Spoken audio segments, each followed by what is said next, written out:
오늘 이 시간 다 같이 마음 정돈하시고 사도신경을 통해서 우리의 신앙 고백을 드림으로 오늘 4월 마지막 주일 예배를 시작하겠습니다.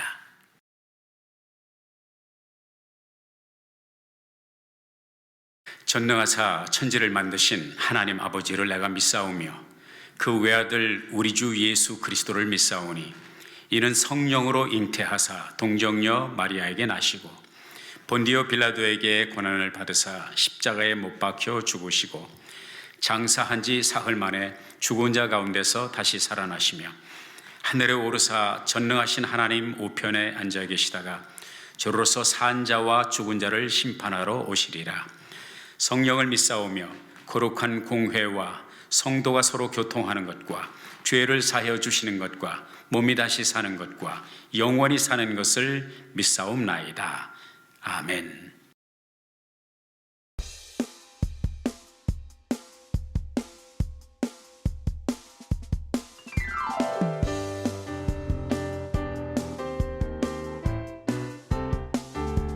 기뻐하며 함께 노래 부르리 소리 높여 할렐루야 부르리 주님 앞에 나와 찬양 드리며 우리 주님과 함께 기뻐하리라. 나의 창조자 나의 구원자 가장 귀한 나의 예수님 찬양합니다. 나의 치료자 나의 선한 목자 되신 주 예수 나의 주 찬양하리. 기뻐하며 함께 노래 부르리 소리 높여 할렐루야 부르리 주님 앞에 나와 찬양 드리며 우리 주님과 함께 기뻐하리라. 나의 창조자 나의 구원자 가장 귀한 나의 예수님 찬양합니다. 찬양해요. 나의 치료자 나의 선한 목자 되신 주 예수 나의 주 찬양하리. 나의 창조자 나의 구원자 가장 귀한 나의 예수님 찬양합니다. 찬양해요. 나의 치료자 나의 선한 목자 되신 주 예수 나의 주 찬양하리. 예수 나의 주 찬양하리. 예수 나의 주 찬양하리.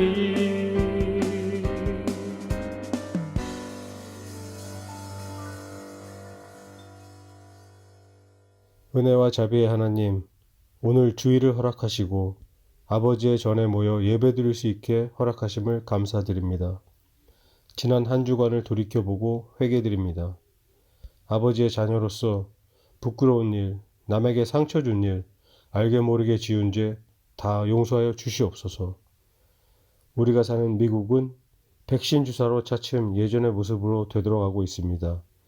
그러나 우리의 가족이 있는 한국이나 다른 여러 나라의 모습은 원활치 못한 백신 수급의 문제로 어려움에 처해 있습니다. 하루빨리 모든 나라가 코비의 어려움으로부터 자유롭게 하여 주시옵소서. 이번 코로나 바이러스로 인하여 갑작스럽게 주위를 떠나는 모습을 보며 나에게 주어진 하루하루가 얼마나 소중한지, 어떻게 살아야 하는지를 다시 한번 생각해보는 성숙한 성도가 되기를 원합니다. 주님이 허락한 인생의 삶 속에서 진정한 의미를 찾을 수 있게 성령의 인도를 간구합니다. 교회를 위하여 기도드립니다. 외적 성장보다는 내적으로 풍부한 성도의 부흥을 원하며 신앙의 깊이가 더해지게 하시고 금년 성경일독에 많은 성도가 참여하여 매일매일 말씀에 의지하여 사는 우리가 될 수 있게 하여 주시옵소서.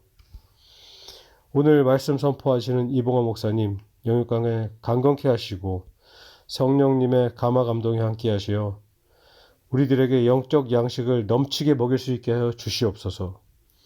멀리 한국에서 웨비나를 진행하고 계시는 한순진 목사님의 사역에 성령께서 함께 하시어 알찬 열매를 거둘 수 있게 하시고 교육부를 위하여 봉사하시는 한신옥 전수사님께 능력에 능력을 더하시어 우리들의 새싹들이 영의 양식 속에서 무럭무럭 성장할 수 있게 하여 주시옵소서. 찬양과 온라인 예배를 준비하는 손길, 주님의 전 각 부서에서 봉사하시는 손길, 주께서 함께 하시고 그들의 수고를 기억하여 주시옵소서. 지금 예배의 시작이 오니 마치는 시간까지 사탄막이 틈차지 않게 하시고 홀로 영광 받으시옵소서. 모든 말씀 예수 그리스도의 이름으로 기도합니다. 아멘. 이제 우리 함께 은혜 받을 하나님의 말씀을 합독하는 시간 갖겠습니다. 여호수아서 3장 1절부터 17절까지를 중간 몇 곳을 스킵하고 읽도록 하겠습니다. 여호수아가 아침에 일찍이 일어나서 이스라엘 사람들로 더불어 시딤에서 떠나 요단에 이르러서는 건너지 아니하고 거기서 유숙하니라. 3일 후에 유사들이 진중으로 두루 다니며 백성에게 명하여 가로되 너희는 레위 사람 제사장들이 너희 하나님 여호와의 언약궤 매는 것을 보거든 너희 곳을 떠나 그 뒤를 쫓으라.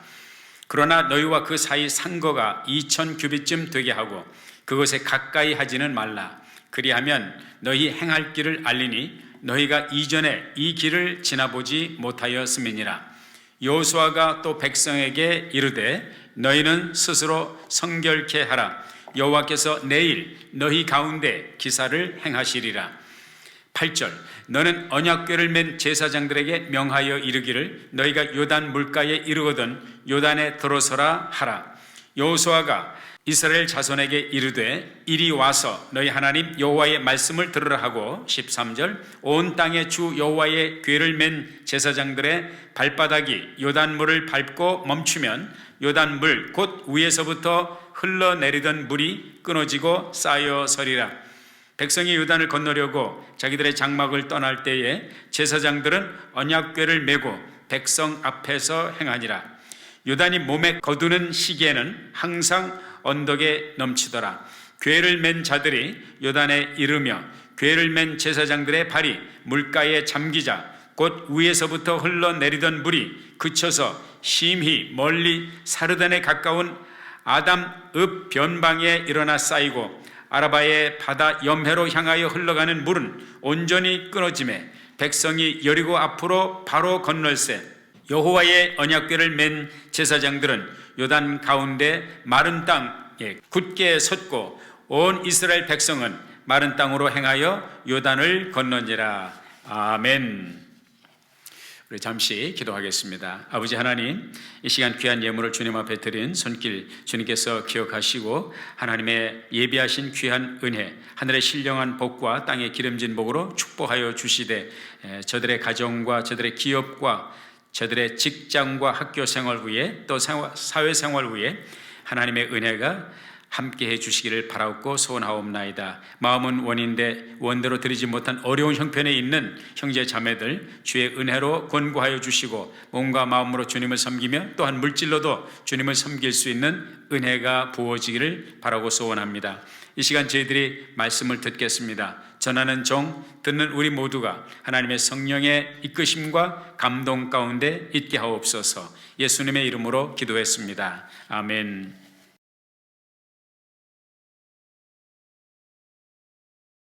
우리가 살아가는 이 세상 자연계에는 4계절이 있습니다. 봄, 여름, 가을, 겨울. 봄은 태동하는 시작하는 계절이고요. 여름은 성장 성숙하는 계절, 그리고 가을은 결실의 계절이고 겨울은 그 거둔 결실을 저장하는 그런 계절이라고 할 수가 있겠습니다.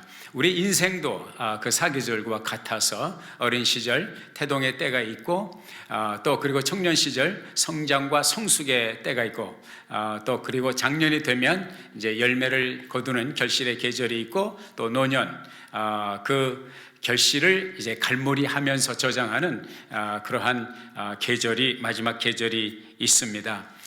이와 같이 우리의 신앙생활에도 사계절과 같은 계절이 있다고 봅니다. 신앙생활을 출발할 때가 있고 그 신앙이 깊어지면서 성숙 혹은 성장할 때가 있고 또 그 신앙이 더욱더 견고하게 이제 뿌리를 내리고 성숙하면서 결실을 맺는 그 계절이 있고 그리고 이제 하나님께 부름을 받고 그 하나님 앞에 결실을 열매를 이제 거둬들이는 그러한 계절이 있다는 것을 우리가 보게 됩니다. 하나님께서는 우리의 신앙의 여정을 인도하시면서 계절마다 그때 필요한 마치 텍스트북과 같이 그 계절을 열어가는 거기에 합당한 교과서처럼 이제 하나님께서는 우리들에게 여러 경험을 동원하셔서 우리를 훈련하시고 이끄시고 또 하나님께서 예비하신 그 새로운 차원의 문을 열어가신다는 것을 우리가 알게 됩니다. 하나님께서 이스라엘 백성들을 애굽에서 건져내시는 이 태동의 시기부터 시작을 해서 요단강을 건너고 그리고 가나안 복지를 이제 점령하는 그 시점까지 마치 사계절로 본다면 이 히브리 민족 이스라엘 백성들을 이제 애굽 땅에서 그 종살이하던 노예 생활하던 그 가운데서 이제 건져내시고 홍해를 건너게 하시고 그리고 바로 적과 꿀이 흐르는 가나안 땅을 점령한 것이 아니고 광야에 40년 생활을 했던 것을 보게 됩니다. 물이 없고 양식이 없고 길이 없는 그 산무의 지역에서 40년 동안 하나님께서는 이스라엘 백성들을 훈련하시고 그들의 신앙의 잔뼈를 굵게 성장하도록 이끄셨던 그런 역사를 보게 됩니다. 그러나 우리 한 가지 생각할 것은 하나님께서 이스라엘 백성들을 애굽에서 출애굽시키고 홍해를 건너게 하신 것은 광야가 목적지가 아니죠. 광야는 하나의 과정일 뿐이죠. 그 목적지는 분명히 그때나 또 이 본문에 기록되고 있는 이 말씀의 때나 가나안 땅을 밟는 젖과 꿀이 흐르는 가나안 땅을 밟는 그 축복의 땅을 밟는 거기가 목적지였던 것을 보게 됩니다. 하나님께서는 처음이나 또 이제 진행 과정이나 이 시점이나 늘 이스라엘 백성들을 젖과 꿀이 흐르는 약속의 땅으로 인도하시기를 원하는 그 계획을 변함없이 가지고 계셨습니다. 어쩌면 이스라엘 백성들은 처음에는 홍해를 건너는 그 흥분 또 광야에 들어서면서 하나님의 여러 가지 기적을 체험할 때 흥분과 또 그 기쁜 마음을 감출 수 없었을 것입니다. 그러나 길 없고 물 없고 양식이 없는 그 산모의 지역에서 40년 동안 마치 다람쥐 쳇바퀴 돌듯이 그들이 기다리고 그들이 꿈꾸던 가나안 땅은 보이지 않냐고 정말로 척박한 그 시나이 반도 광야 생활을 40년 동안 했을 때 그들은 아마 지치고 또 그들이 가졌던 흥분과 그 기쁨은 온데간데 없이 마치 이제 탄산 음료수에 탄산가스가 다 사라져 버린 것처럼 아마 그들은 이제 매너리즘에 빠지고 그날이 그날이고 그날이 그날이고 더 이상 미래에 대한 그 흥분과 기쁨과 소망 같은 것은 그저 묻어두고 하루하루를 그렇게 정처 없이 방황하는 사람들처럼 살아가지 않았을까 그런 생각을 합니다. 그럼에도 불구하고 아까 말씀드린 대로 하나님은 잊지 않고 어제나 오늘이나 영원토록 동일하신 우리 하나님은 약속하신 그 약속을 신실하신 약속을 지키시기 위해서 계획을 가지고 계셨고 그 때가 되매 그 약속을 이루실 때가 되었을 때에 하나님께서 여호수아를 통해서 이제 이스라엘 백성들을 다시 그 잠자는 영혼을 일깨우듯이 저들에게 비전과 꿈을 다시 한번 설파하시면서 비록 40년 동안 그들이 의지하고 그들이 따라다녔던 모세는 사라졌지만, 그리고 아직은 그 리더십이 완전히 만족스럽게 검증되지 않은 여호수아지만, 그 여호수아를 통해서 하나님은 가나안 정복의 꿈을 다시 불사르기 시작을 하십니다. 이것이 하나님께서 이스라엘 백성들을 향해서 가지셨던 하나님의 꿈이고 하나님의 비전입니다. 그러나 하나님의 그 꿈, 하나님의 약속, 그 하나님의 은혜를 체험하기 전에 이스라엘 백성들이 반드시 거쳐가야 되는 관문이 있었습니다. 하나님의 축복, 하나님의 약속, 하나님의 은혜, 하나님이 부으시는 그 만복을 경험하기 전에 반드시 이스라엘 백성들이 통과해야 될 그 관문은 무엇이었느냐? 바로 오늘 본문에 등장하고 있는 요단강이라고 하는 것이었습니다. 요단강. 이스라엘 백성들에게 있어서 요단강은 어떤 의미가 있습니까? 물론 이스라엘 백성들이 애굽에서 출발해서 나올 때 홍해를 건넜습니다. 정말 홍해를, 그 바다를 가르시는 하나님의 역사 가운데 마른 땅처럼 그 땅을 밟고 그 바다를 가르시는 하나님의 기적의 역사 속에서 이스라엘 백성들이 홍해 도하의 엄청난 역사를 체험했죠. 그러나 그 역사를 체험했던 출애굽 1세대들은 사실은 다 없어졌습니다. 지금 여기 요단을 앞에 두고 있는 이 백성들은 누구냐? 출애굽 2세들입니다. 광야에서 40년 동안 살면서 거기서 태어나고 거기서 자랐던 2세들입니다. 그러니까 이 2세들은, 그러니까 물론 1세들 가운데 이제 여호수아와 갈렙은 있죠. 믿음의 사람들 여호수아와 갈렙 외에는 모두 다 광야에서 죽었고 2세들이 있는데, 그 2세들이 하나님을 향하여서 가졌던 그 믿음, 하나님을 향해서 경외하는 그 마음을 가졌던 것은 그들이 들었던, 부모님 세대에서 들었던, 그 부모님이 체험했던 신앙의 간증을, 하나님께서 어떻게 홍해를 가르셨는지, 하나님께서 어떻게 홍해를 건너게 하셨는지 그 역사를 자기들은 체험하지 못했지만 들어서 알고 있는, 믿음은 들음에서 난다고 하신 로마서의 말씀처럼 그 들음 속에서 그들은 믿음을 가지고 있었지만은 하나님께서는 그들에게 first hand, 직접적으로 다시 한번 도강에 물을 건너는 기적의 역사를 체험하도록 하시기 위해서 이스라엘 백성들을 테스트하고 있는 모습을 보게 됩니다. 그리고 이 이스라엘 백성들은 그 요단을 건너야만 약속의 땅, 젖과 꿀이 흐르는 가나안 복지를 밟을 수가 있는 것입니다. 저와 여러분이 가는 신앙의 여정에도 늘 우리는 꿈과 희망과 비전과 소망에 부풀어서 우리의 신앙의 여정을 매일같이 감당해내고 있습니다. 하나님께서 끊임없이 우리들에게 비전을 제시하시고 하나님께서 우리들이 추구해야 될 삶의 목표와 방향을 설정해 주시기 때문에 그 꿈과 그 목표와 그 방향을 따라서 우리가 한 걸음 한 걸음 매일매일의 신앙의 여정을 살아가고 있는데, 정말 우리의 신앙의 여정에서 하나님께서 우리들에게 열어주시는 새로운 계절, 신앙의 계절, 축복의 계절을 열기 위해서 하나님께서 반드시 우리들에게 기대하시는, 또 우리들을 위해서 맞이하신, 우리가 마련하신, 우리가 극복해야 될 각자의 요단강이 있다고 하는 것입니다. 자, 이 이스라엘 백성들은 어떻게 그 요단강을 건너갈 수 있었으며 그 장애물을 어떻게 극복하고 가나안 땅으로 진군할 수 있었는지 세 가지로 같이 살펴보면서 하나님께서 우리들에게 제시하시는 메시지를 얻고자 합니다. 첫째, 오늘 본문 말씀에 보니까 하나님의 언약궤를 보고 그리고 그 언약궤를 따라가라.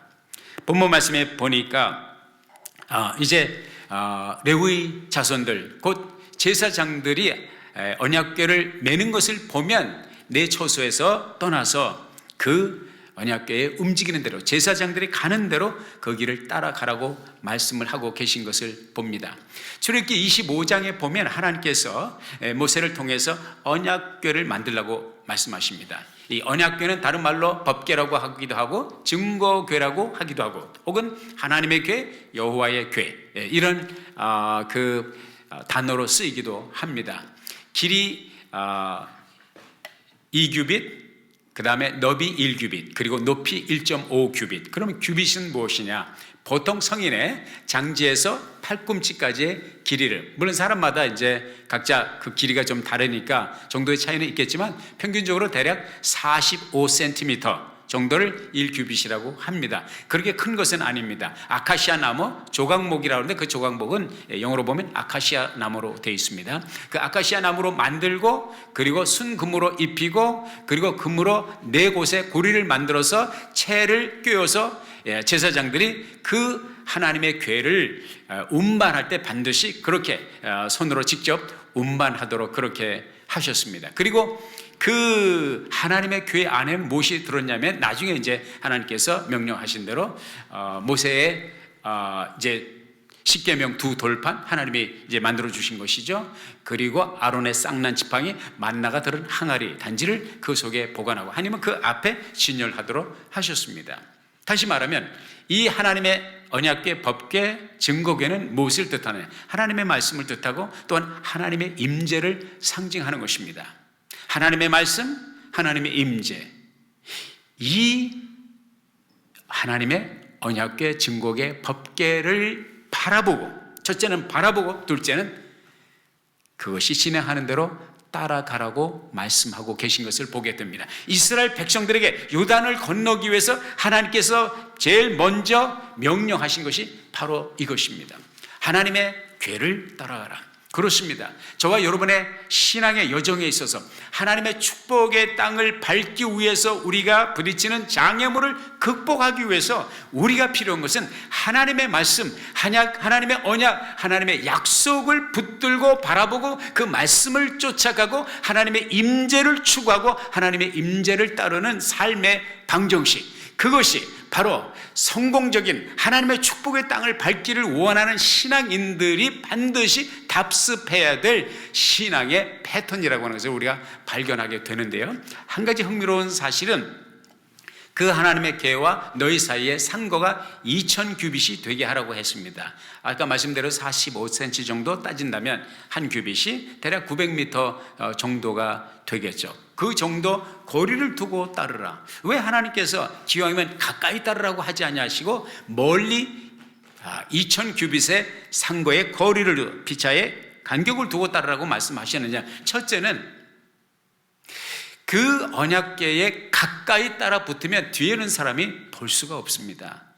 그 언약궤를 맨 제사장들이 가는 그 길과 방향을 많은 사람들이 보려면 거리를 둘 때에 많은 사람들이 같이 볼 수가 있습니다.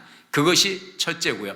둘째는 하나님께서 거리를 두라고 하신 말씀은 하나님의 말씀과 하나님의 임재에 대한 경외심, 존경심, 이것을 표현하는 또 하나의 방식이라고 볼 수가 있습니다. 신의 산에서 하나님께서 하나님의 임재로 나타나실 때 하나님이 늘 경계하신 말씀이 뭐예요? 너무 가까이 하지 말아라. 내가 화를 당할까? 하나님께서 염려하셔서 항상 거리를 두고 모세를 특별히 구별하셔서 모세를 가까이 대하신 것을 보게 됩니다. 이것이 이제 성경 구약 성경에 보면 계속, 물론 우리는 신학 시대에 살고 있습니다. 그리고 하나님을 아버지, 아바가 뭐예요? 우리식으로 말하면 아빠입니다. Daddy. 그러한 하나님이지만 또한 동시에 성경은 하나님을 향한 기본적으로 우리가 경외심, 그 경외심이라고 하는 것은 영어로 보면 fear of the Lord. 잠언서에 보면 여호와를 경외하는 것이, 하나님을 두려워하는 것이 지혜의 근본, 지식의 근본이다. 그렇게 분명히 선포하고 있습니다. 우리가 사는 이 21세기 이 시대에 정말 하나님을 향한 그 경외심이 많이 퇴색된 것 같습니다. 21세기를 살고 신약 시대를 살고 은혜 시대를 살지만 우리가 하나님을 아버지라고 부르지만 하나님을 향한 경외심은 일정 부분 항상 우리가 가져야 된다고 하는 사실을 이 말씀을 통해서 다시 한번 힌트를 얻게 되는 것입니다. 두 번째 오늘 말씀에 보면 뭐라고 말씀하고 있냐면 요단 강변에서 3일을 유숙하게 하셨다는 것입니다. 요단에 시딤을 떠나서 요단에 당도해서 거기에서 요단강을 바로 건너지 아니하고 3일을 유숙했다. 왜 바로 건너지 않고 3일을 왜 지연하고 계신 것일까? 그 이유는 무엇일까 한번 생각을 해 보기를 원합니다. 여러분, 이 오늘 본문 말씀에 보면 부연 설명이 있습니다. 모맥을 거두는 때라, 이때는 요단 강물의 수위가 가장 높은 때입니다. 가장 많은 물이 흐를 때입니다. 가장 범람할 때입니다. 요단강이 가장 그 사이즈가 크고 요단강의 강물이 가장 깊을 때입니다. 그리고 그때에 하나님께서는 이 요단 강변에서, 이 요단에서 이스라엘 백성들을 3일 동안 야영을 하게 하셨습니다. 여기에 어떤 뜻이 있을까요? 하나님은 이스라엘 백성들에게 스스로 하나님의 도우심이 없이, 하나님의 기적이 아니고서는 스스로의 능력과 지혜와 수단과 방법으로 이 요단강을 건널 수 없다는 것. 이때가 되면, 모맥을 거두는 시기가 되면 미국식으로 따져서 그 강의 너비가 1마일이 된다고 해요. 1.6km입니다. 상당히 큰 강이 되는 것입니다. 제가 그 이스라엘의 성지 순례를 하러 갔을 때 실망한 것 가운데 하나가 뭐냐면 요단강을 보았으니, 요단강이 너무 작더라고요. 물살이 그렇게 급한 것도 아니고.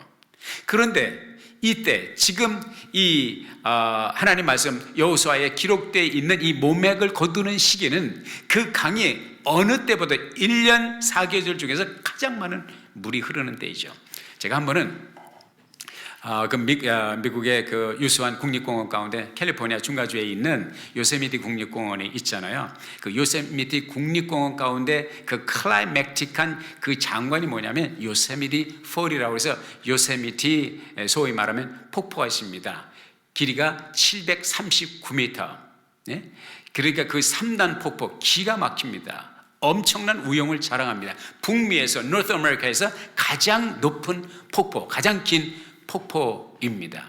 제가 한 번은 한국에서 오신 손님을 모시고 요세미티 관광을 시켜드리기 위해서 정말 침이 마르도록 그렇게 요세미티 폭포의 우영을 설명을 쫙 하고, 그 높이가 북미주에서 가장 높은 폭포입니다. 자랑을 하고 기가 막히게 거기서 사진 몇 카드 반드시 증명사진을 찍어야 됩니다. 이렇게 얘기를 해놓고 짜잔 개봉박도 그리고서 요세미티 폭포에 딱 들어가는데 웬걸요, 물이 다 말라버려가지고 없어졌어요. 물론 약간의 이제 물줄기가 보이긴 했지만, 왜냐하면 그때는 8월이었기 때문입니다.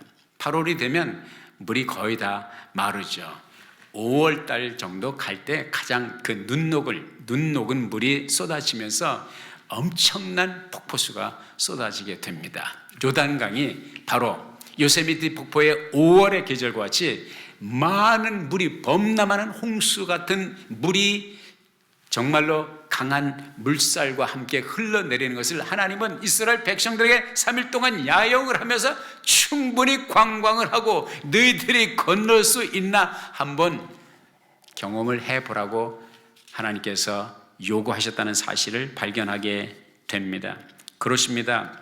하나님은 범람하는 그 요단 강물의 물살을 보면서 쓸려 내려가는 통나무들과 나뭇가지와 나뭇잎들과 쓰레기들을 보면서 자기들이 이 강을 건너야만 약속의 땅 가나안 복지를 경험하게 되는데 이것을 어떻게 건널 수 있을까? 깊은 수심과 고민에 빠지게 하셨던 하나님의 작전을 우리가 보게 됩니다. 하나님의 역사는요, 때로는 이와 같아서 우리가 하나님이 주신 약속의 말씀을 붙들고 문제를 가지고 하나님 앞에 기도할 때 하나님께서는 때로는 그 문제를 해결해 주시기는커녕 더 악화되는 그런 상황을 보게 됩니다. 요한복음 11장에 보면 우리 예수님께서 지상에서 사역을 하시는 동안에 나사로의 그 병들었다는 소식을 듣습니다. 그런데 희한한 것은 요한복음 11장 5절에 보면 그 6절에 보면은 주님께서 계시던 곳에 이틀을 더 유하셨다고 말씀하셨어요. 아니, 주님의 사랑하는 제자 나사로가 병들어 죽어간다는 소식을 들었으면 주님의 발걸음이 빨리 그 베다니로 향해서 가셔야 되는데 오히려 계시던 곳에 이틀을 더 유하셨다. 일부러, on purpose. 그 이유는 무엇일까? 그런데 흥미로운 것은 5절 말, 그 바로 전절 5절 말씀에 보면은 예수께서 마르다와 그 동생과 나사로를 사랑하셨다고 말씀하셔요. 특별히 사랑하셨다는 것을 기록하고 나서 6절에 이틀을 더 유하셨다. 이것이 우리 주님이 우리를 다루시는, 우리의 문제를 다루시는 방법이라는 것을 발견하게 됩니다. 왜 이틀을 더 유하셨습니까? 그로 말미암아 주님께서 베다니에 당도하셨을 때는 이미 나사로가 죽은 지 나흘이 되었을 때입니다. 상황 종료가 되었습니다. 인간적으로 희망이 없습니다. 완전한 절망입니다. 상황 끝입니다.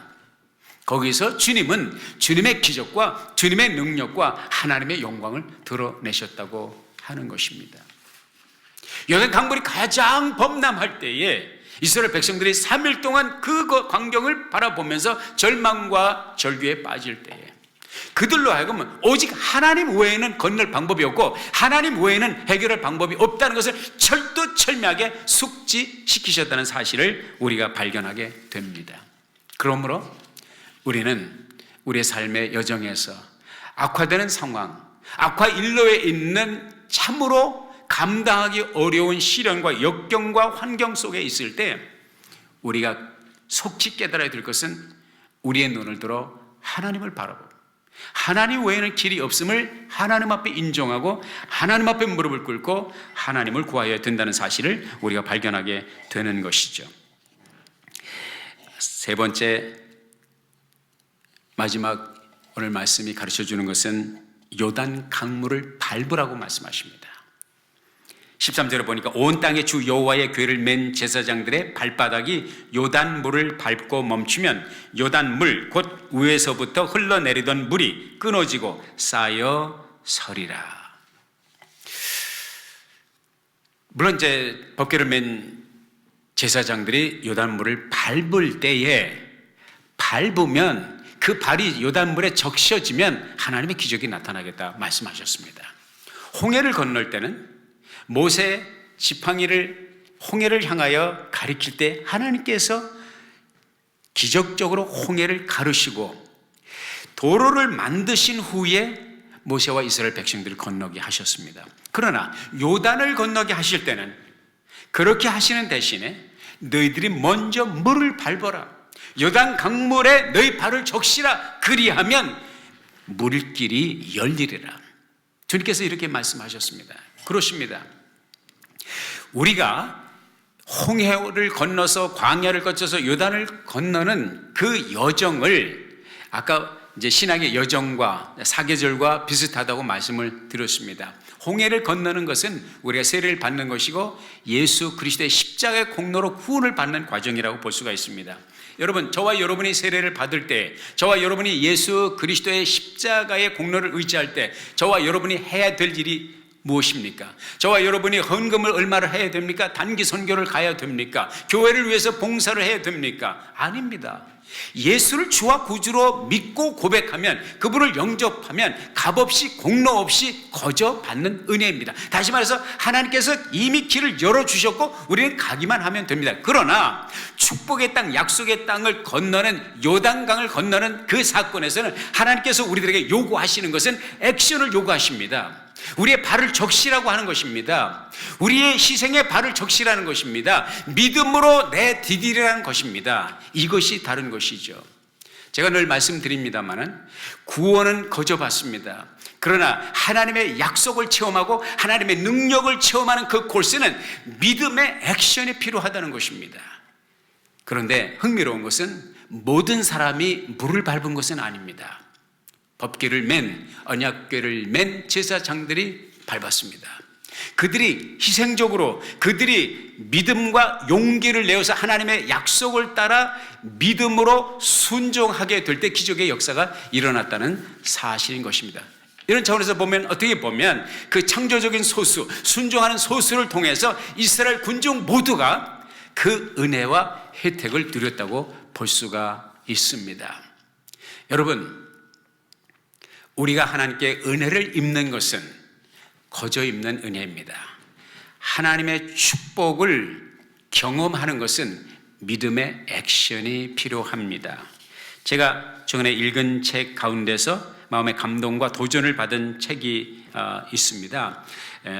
어떤 분에 대한 책이냐면 팀 하스라고 하는 미국의 유수한 건축 설계 회사가 있습니다. 하형록 회장, 코리안 아메리칸이시고 성공을 구가하신 정말로 유명한 그 이름이 팀 하스예요. 하형록 회장님의 이야기입니다. 29살의 나이에 굴지의 건축 설계 회사에서 중요 간부로 되는 정말 직원이 200명 이상 되는 그런 큰 대형 회사에서 자기 위에 있는 사람이 10사람밖에 없는 그런 중요 간부가 됐을 때 20대의 나이에 됐습니다. 정말 출세 가도를 누렸던 사람이죠. 그런 그분에게 정말 세상의 즐거움과 세상의 행복을 만끽하고 그것이 삶의 전부였을 그분에게 불의의 사건이 생겼습니다. 그것은 바로 고속도로에서 갑자기 심장에 문제가 생겨서 기절을 하는, 정신을 잃게 되는 그런 상황이 생기게 됩니다. 나중에 발견된 것인데 심장 이상 질환으로 말미암아, 희귀한 질환으로 말미암아 심장이 막 느닷없이 갑작스럽게 세차게 그 빈도수가 높아지면서 뛰면서, 그러다가 진땀 흘리고, 그러다가 이게 잘못하면 목숨을 거두는, 정말 치료도 힘들고 도무지 심장 이식 수술을 받지 않으면 살아갈 수가 없는 그런 상황이 되었는데, 이 질병을 고치기 위해서 병원에 2년 동안 입원해 있었는데 삶과 죽음을 날마다 오락가락하면서 그가 깨달았던 것은 자기의 삶은, 자기의 생명은, 자기의 미래는 하나님 손에 완전히 달려있다는 것을 절실하게 깨닫게 되면서 하나님을 구하게 되고 하나님을 붙잡다가 하나님의 말씀을 보게 됩니다. 성경을 그때 2년 동안 병원에 있으면서 3번을 통독하는데 정독을 했죠. 영어로 2번 읽고 한국말로 1번 읽고 이러면서 많은 은혜를 받았는데, 거기서 하나님을 체험했는데 특별히 이분은 잠언의 말씀을 통해서 큰 은혜와 저의 삶의 목표와 방향을 잡게 되었던 것입니다. 그 말씀 가운데 그가 이제 이 병원 경험 이후에 성공적으로 심장 이식 수술을 받고 나와서 회사를 설립하게 되는데, 그것이 이제 팀 하스 이제 건축 설계 회사를 세우게 된 것이요. 그 회사의 설립 모토를 잠언서 31장 20절로 잡고 있습니다. 그는 곤고한 자에게 손을 펴며 궁핍한 자를 위하여 손을 내밀며, She opens her arms to the poor and extends her hands to the needy. 요 말씀. 그래서 내가 회사를 세우면 이 회사는 이런 어려운 사람을 위해서 돕는 그런 회사를 세워야 되겠다. 그래서 그 회사의 그 사명 선언문, 미션 스테이트먼트가 이런 것입니다. We exist to help those in need. 우리는 어려운 이들을 돕기 위해 존재한다. 잠언서에 있는 그분은 잠언서에서 특별한 주님의 은혜를 경험합니다.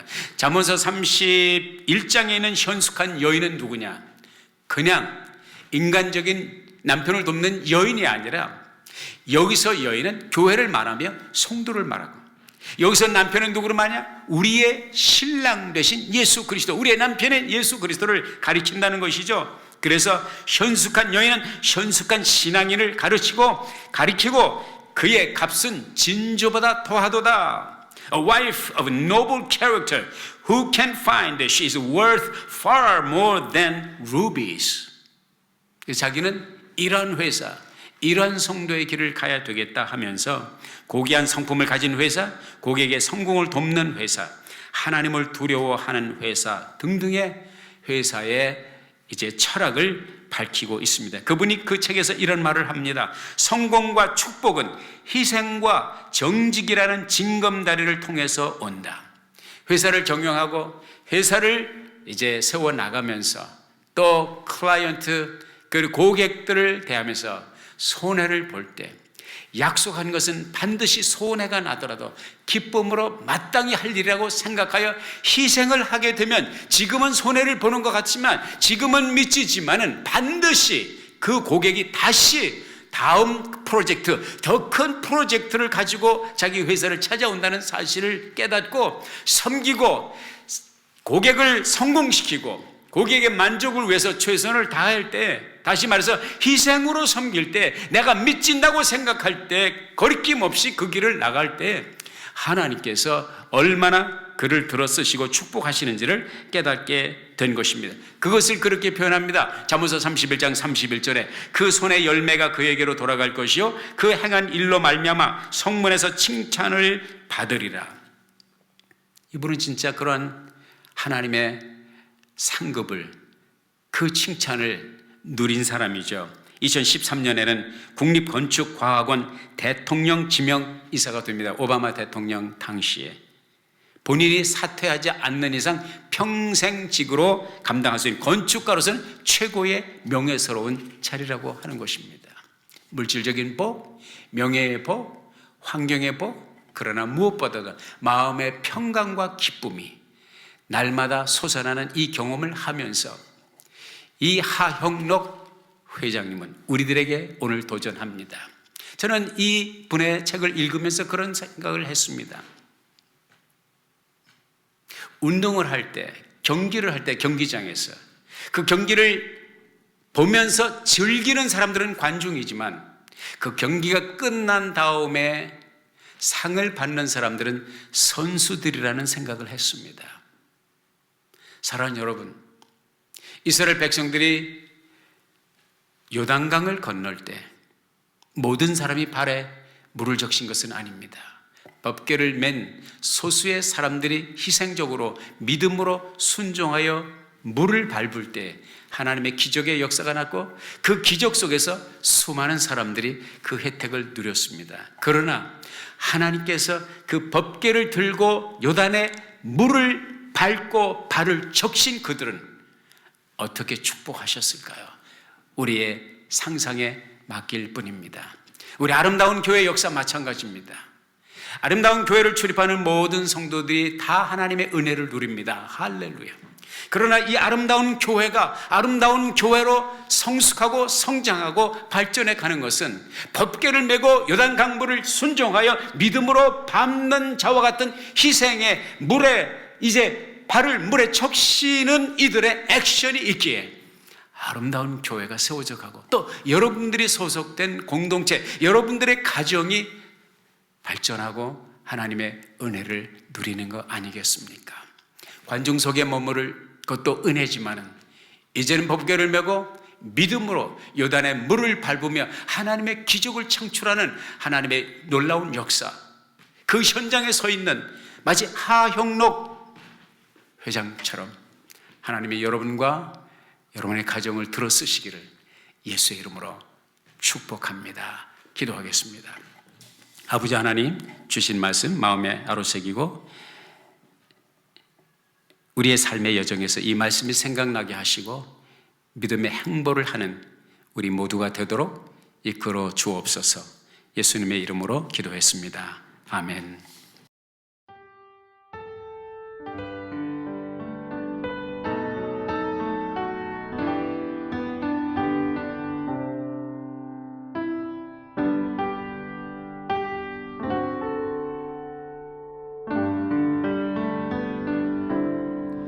저 장미꽃 위에 있을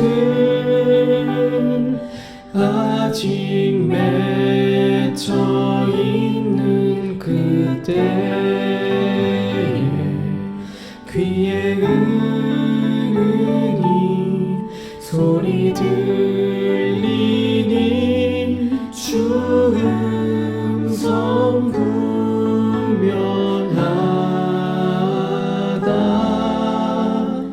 주님 나와 동행을 하면서 나를 친구 삼으셨네. 우리 서로 받은 그 기쁨은 알 사람이 없도다.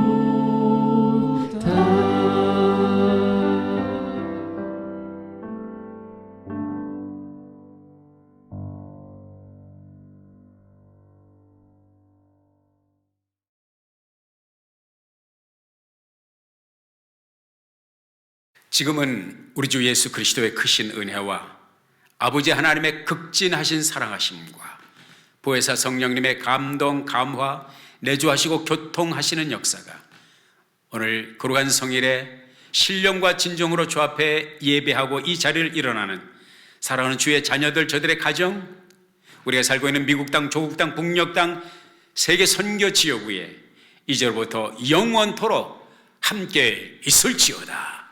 아멘.